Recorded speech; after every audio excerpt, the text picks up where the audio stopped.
Malala. Chapter 4. A Warning from God. One autumn day when I was still in primary school, our desk started to tremble and shake. "Earthquake!" we yelled. We ran outside, some of us falling as we crowded through the narrow door and gathered around our teachers for safety and comfort, like chicks around a mother hen. A few of the girls were crying.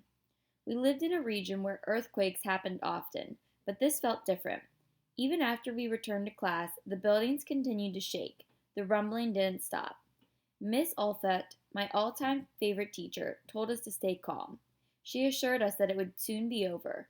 But when another strong earthquake hit within a few minutes of the first, the students were sent home. When I arrived home, I found my mother sitting in the courtyard, where she felt safest because there was no roof above her. She was reciting verses from the Holy Quran as tears streamed down her face.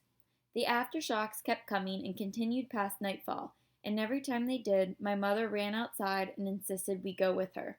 My father told her to not upset the children, but we were already upset because the ground was shaking. That earthquake of October 8, 2005 turned out to be one of the worst in history. It was a 7.6 on the Richter scale, and we felt as far away as Kabul and Delhi. Aftershocks continued for at least a month. Our city of Mingora was largely spared, but the northern areas of Pakistan, including our beloved Shanglo, were devastated. When we finally heard from our family and friends there, they said they had thought it was the end of the world.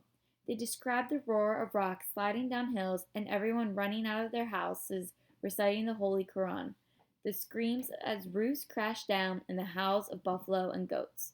They were terrified. And then when the destruction stopped, they waited for help.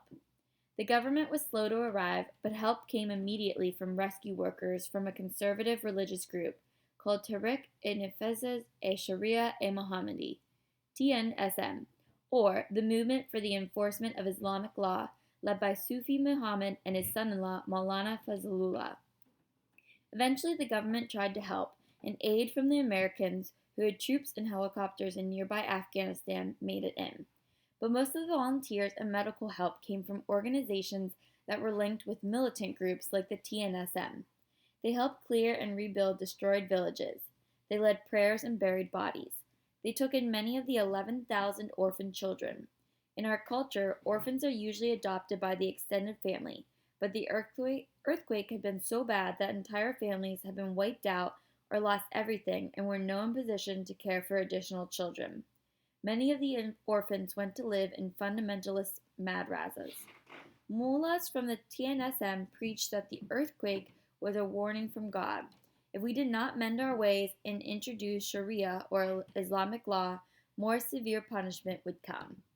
The whole country was in shock for a long time after the earthquake.